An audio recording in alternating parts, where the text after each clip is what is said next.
Woo! Hello, Vilnius! Oh no, pathetic, pathetic. Okay.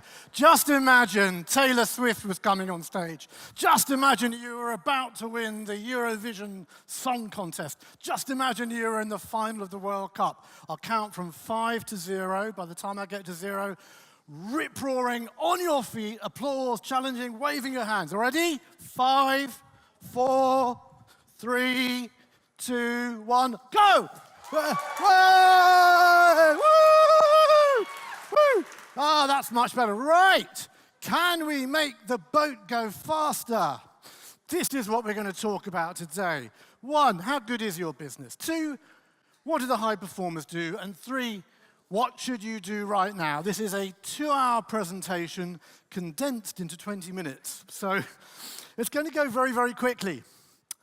So the question is, how good is your business? We are like an aerial. My business works with a couple of hundred agencies and e-commerce businesses. That's what we do. We help them to grow. And so we get all the ups and downs and challenges and the issues, and that's kind of where we are. That's our space. So the question really is, all of you are thinking it all the time, we want more, better customers and sales. We want better staff doing better work. We want more profit. We want less stress, more joy. That's kind of what we want, isn't it? So here's the question. How good is your agency? How good is your e-comm business? What are the sort of things that I might want to know about to understand whether your business is good or not? Could someone shut that door there so we don't have to listen to the gentleman there? It'd be absolutely fantastic. Thank you very much. That's great. So, he gets the flip chart pen. He gets the flip chart paper out. What are the things I want to measure to know how good your business is? Revenue. Okay. Revenue. Turnover. Profit. Cash. That's called finance, okay? Money, money, money, money, money, money, money, money, money, money, money. What are the other things I measure to tell me how good my business is? It's not just about the money, is it? What else is it? User experience. Now, very, very interesting. I'm going to put user experience down as, I'll come back to it in a minute because I wasn't expecting you to say that. Next, what else do we use? Ignore him. Ignore him, he never said it. Rewind, okay, well, I'll come back to you in a moment. What else do we do? Sorry? Team, very good. So we have teams and people, and I'm going to call that operations, okay? Operations, okay? And what's the bit that you've not mentioned? We got do the doing, collect the money, do the doing, product, more specifically, sell the product, marketing, okay? So we've got 3 circles, 3 balls. We've got get the money, get the money, get the money, get the money. We've got do the business, do the work, do the work, do the work. And we've got get the customers, okay? So it's like a juggle. Sell, make, collect, sell, make, collect, woo! And if you drop a ball, you go out of business, okay? You've got to keep all the balls in the air all the time. That is the point of the story. To your point, sir, the user experience is where the promise meets the actual delivery, okay? So that's where user experience comes in. But these 3, finance, marketing, operations, what you can do is you can score your business, a score out of 10, where 10's a high score, 0's a low score, and you can evaluate how good your business is on this simple 6, 7, 8, 8, 6, 7, 5, 3, 2. And here are some examples of the sorts of things you could do to measure and evaluate how good your business is. If you want the slides, ask them afterwards. That's absolutely fine. So what I want you to do, audience participation, turn to the person next to you and give the 3 numbers for the score for your business. 10's a high score, 0's a low score. So, score out of 10, financial performance, turnover, profit, cash. How good is that in my business? Marketing. What do we mean by marketing? How good are you at getting the customers that you have to buy from you? Marketing isn't about, oh, look at my marketing material. Isn't it pretty? Isn't it lovely? Marketing is about how good are you at getting people to buy from you. Oh, sorry. So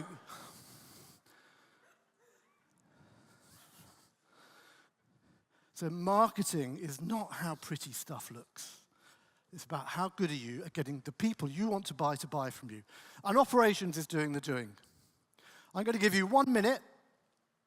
Turn to the person next to you and tell them what your scores are. Scores out of 10, where 10's a high score, 0 is a low score.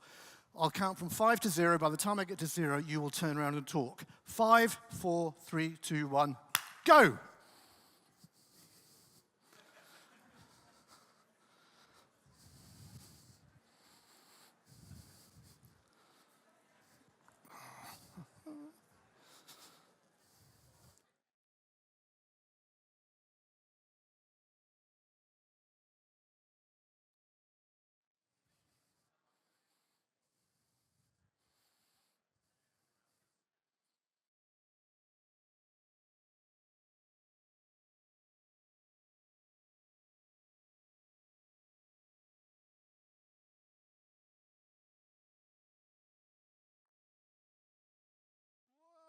And your minute is up. Right, so, right, okay, so do you want to know what, we've done this with like 5,000, 6,000 businesses.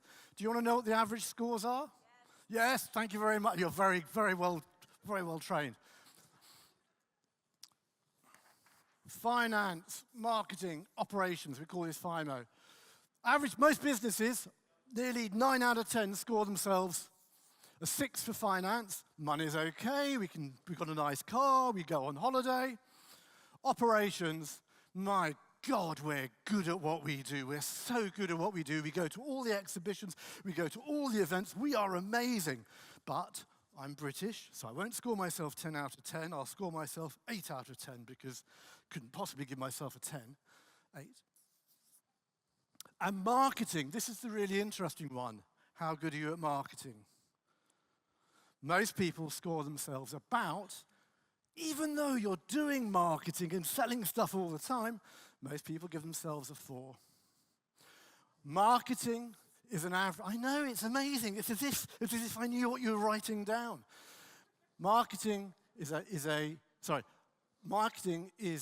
average of how good you are at finance. Sorry, start again. Finance is an average of how good you are at marketing and operations. Nearly every time, unless you're a lawyer who charges ridiculous amounts of money. So that's the equation. That's the equation. Right. Let's get on. Oh, I feel another book sale coming on. Whoa. Oops. Oh dear, sorry. She was on Facebook. Sorry. Right, okay. Where were we? Yeah. So what we're trying to do all the time is we're trying to do different things to make ourselves more profitable because our businesses aren't great. We keep going, oh, that's it. Squirrels, oh my God, quick, go and get it, and we get distracted all the time from what's really important. And what we do is we find the new wave, Agencies are unbelievable. Look at this. You discover the new wave and you stay on it. But the customer doesn't care because it's last year's news. That's why we still have SEO agencies. That's why we still have web design agencies, because way back when, it seemed to be a really sexy thing to do. But now there are other things which are more profitable. Likewise in e-comm, In e-comm, there are the same waves of the latest, newest thing. But the real challenge, this is the real challenge. You're going to tell me, Robert, it's all about the tech. You don't seem to understand. And look, we get an 8 out of 10 for operations because we're awesome. But your finance isn't great. It's not all about the tech. There's a thing called marketing myopia, Harvard Business Review, 1961. And it's as bang up to date today as it was then. The marketing professor comes to you and says, tell me, what's the most important thing about making sales in your business? And you say, oh, it's all about tactics. We've got tactics. We're doing zigzag and bing bong and ding dong on our site, and it's really new and it's so exciting. And the professor goes, no, it's not about tactics, it's not about tactics. And you go, I know what it is. It's all about strategy, because we strategize with our clients. And the professor goes, no, it's not about strategy. It's all about the customer. What the customer feels, what the customer wants, what the customer's hurts, needs, itches want. Look, Netflix didn't kill Blockbuster. It was late fees. And similarly, Uber didn't kill the taxi business. It was limited access. And Apple didn't kill the music industry. And Amazon didn't kill the retail industry. It was because we weren't customer focused. It's because we weren't listening to the customer and giving the customer what we wanted. Now, the brains of all this, really important, is that we are basically reptiles. We think we're really clever with our fancy phones and all that nonsense, but we're not. We are reptiles. And when you're a reptile, you think of two things and two things only. One of them is, am I safe? And you're thinking that right now. And the other thing is it interesting? Because if you're not safe or it's not interesting, you're not going to stay. So this is what really your customers are thinking all the time. They're wandering around like this. Ooh, ooh, am I safe? Is it interesting? Ooh. That's what they're doing, and that's what they're thinking all the time. And that's what you're doing. You're doing that. You're wanting stuff to be interesting. You're wanting it to be safe. But it can't be safe, and not everything's interesting. So you're battling this brain of yours. So what do the high performers do differently? Let's talk about underperformers first. Underperformers need cash, say yes to everything. They don't have the right people in the right desks. They don't charge enough. They wear too many hats. They deliver too many services. And as a consequence, I'm busy all the time, and there's no real margin in the business, and everything is complex. You're telling me, everyone out today has said to me, our business is really complex. Yeah, it's really complex. So many moving parts. It's unbelievable how complex our business is. Complex, non-deterministic, many controllable, uncontrollable, external influences. Complicated, deterministic, controllable, but hard. Complex, my relationship with my wife, okay? Football, politics, tons of moving parts you have no control over. Complicated, relationship with the dog. All the dog's interested is food, toilet, and sex, and sleep. So as long as you give it the right stuff in the right order, it's happy. House building, rocket science. Yes, there's lots going on, but your business is complicated, not complex. You can create the business to have these parts that move to your control, but it's hard, but it's not complex. It's not impossible to do it, and that's what you need to do. So, will it make the boat go faster? Here we go. Momentum. Push, push, push, push, push, push. And then you've got resistance. Pull, pull, pull, pull, pull, pull, pull. Yeah. Momentum makes the boat go faster. People, staffing, customers, Google changing the algorithms. Yeah. It's really, really hard. So will it make the boat go faster? What you need is simplicity. Here we go. You need to stand out. Marketing.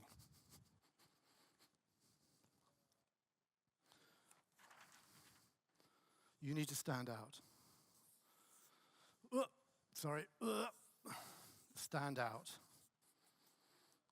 You need simplicity. Simple systems, simple processes, replicable, redoable, scalable.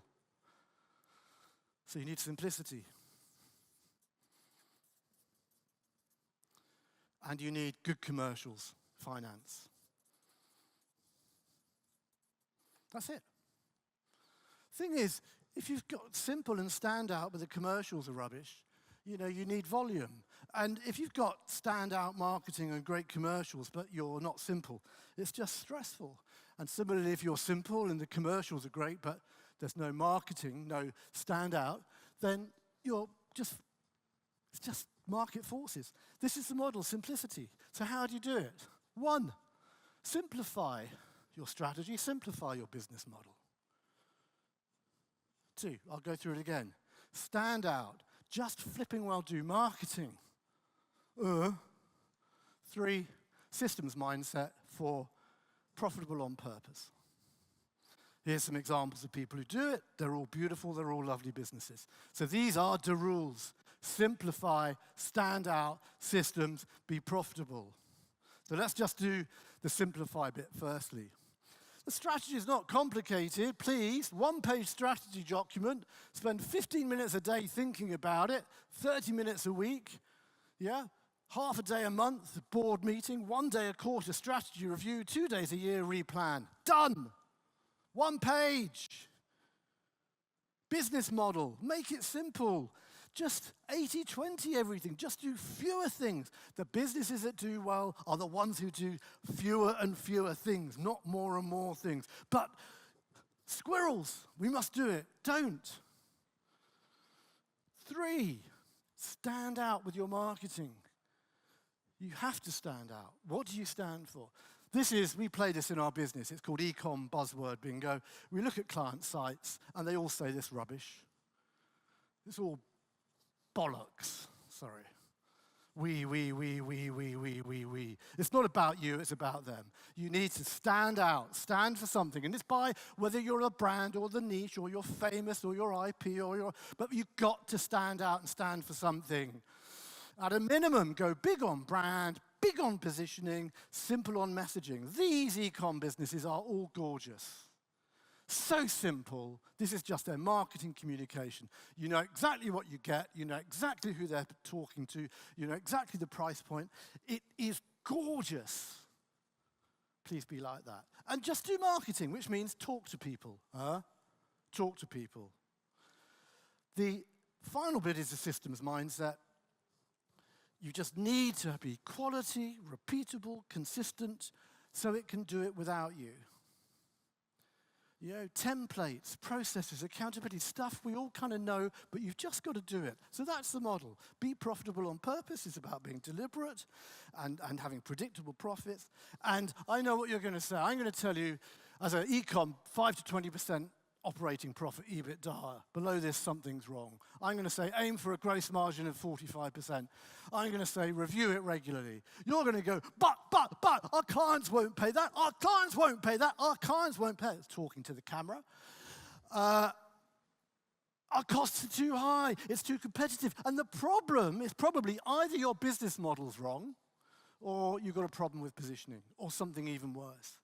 Go and fix it. Final piece, focus, hustle, repeat. Focus, hustle, repeat. So that's the model. I'd like to add one thing to the model. Nothing has changed since David Meister wrote this. I hated it when it came out, but I keep coming back to it. T equals C plus R plus I over S. What does that mean? It means trust is a consequence of credibility plus reliability plus intimacy. See Magda's presentation later on, plus intimacy, closeness. That top line makes the trust increase, and your self-orientation makes the trust go down.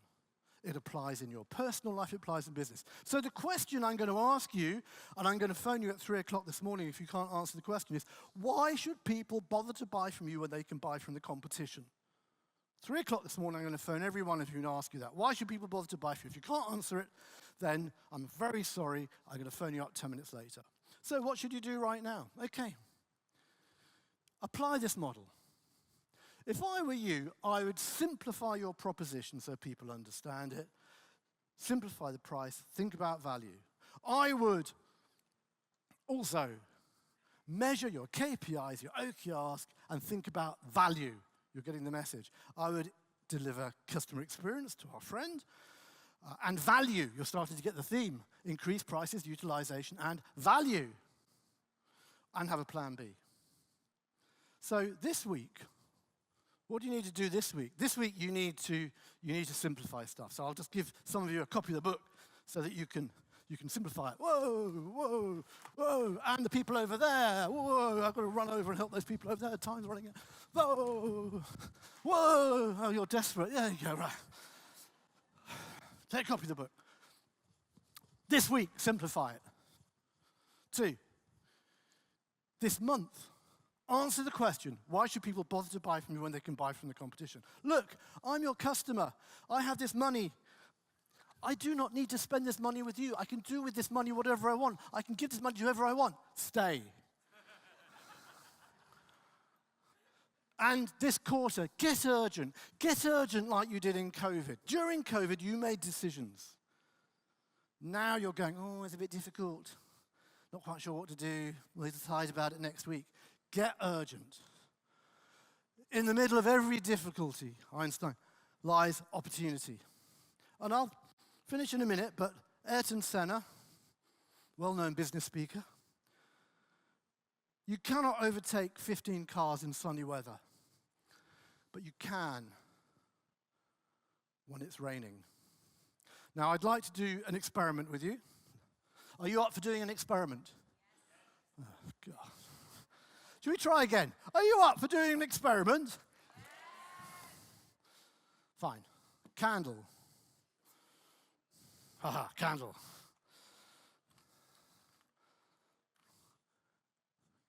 Smoke alarm. All right. Now, you've been absolutely great, and I know a lot of what we've been talking about is about positive vibe and positive chi and energy and all that kind of stuff. As one, we're all going to focus on the candle. That's good. And you're going to imagine in your mind's eye the candle blowing out.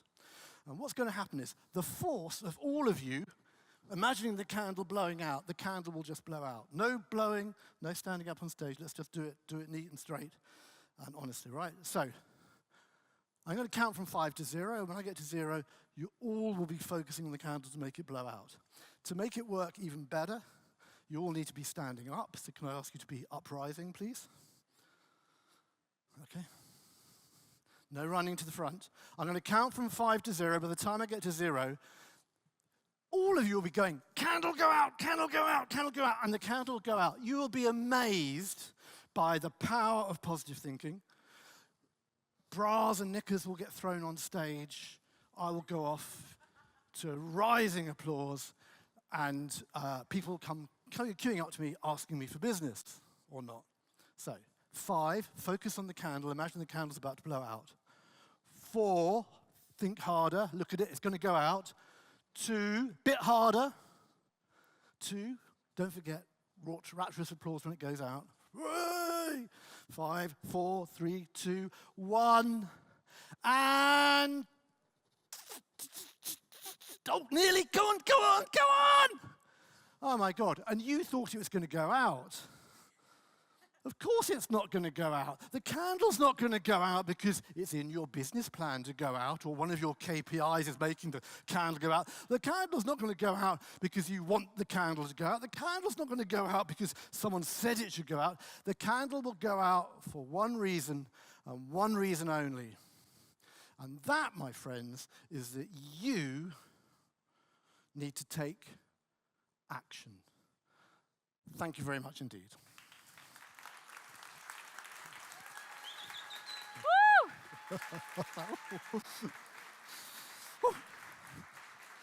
Oh my God. It was amazing, Robert. Thank you. You enlighten us with your energy. All right. Ready for questions? Yep. All right. How do... I'm listening. All right. Please come here. All right. How do you approach cold clients in a very competitive market? Because email is pretty saturated and customers don't tend to post their phone numbers.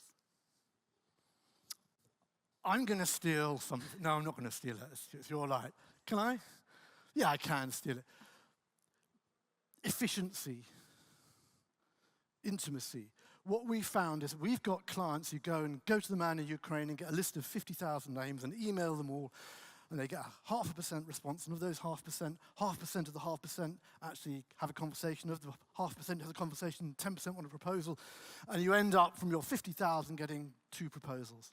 Or you go and talk to people, and you shake their hand, and you drink coffee with them, and you say to them, this is what we do, and this is what we're trying to do with our business. Do you know anyone who might be interested in talking to us? And you will say, yeah, you'll say yes. Yes, of course. Thank you very much. Not me, but my sister-in-law, my brother-in-law will be interested in talking to you. So I think it's actually getting back to basics of talking and sharing. So this digital thing about you can reach everyone digitally, reach them through connection. How does it apply in e-commerce business?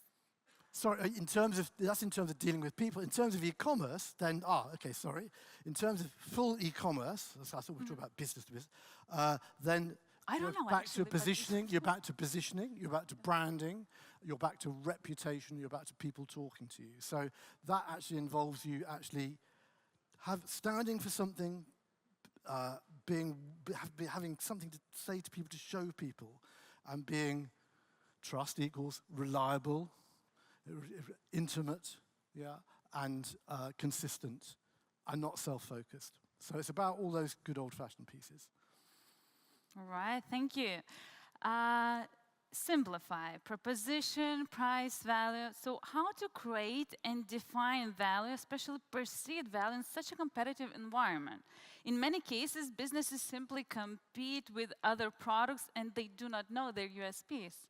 Yeah, okay, but I'm wearing my 8th pair of New Balance shoes. I'm wearing my 10th pair of Marks and Spencer's jeans. I'm wearing my whatever it is.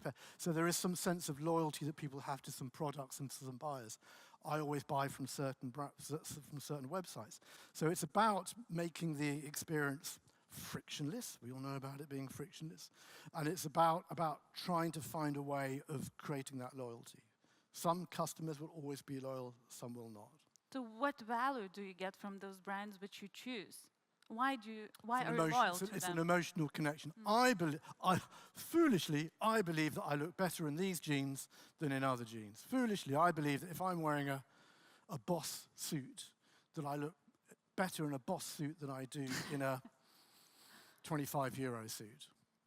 Well, that makes sense. Yeah. All right. Do you have or ever had an e-commerce business yourself? Not a direct large e-commerce business, but we have run e-commerce sites for people. All right. So, but what if you had to choose like the product niche now? Oh, that's... What e-commerce store would you open? What product would you like to sell? So I would go niche. So it would be cycling, or it would be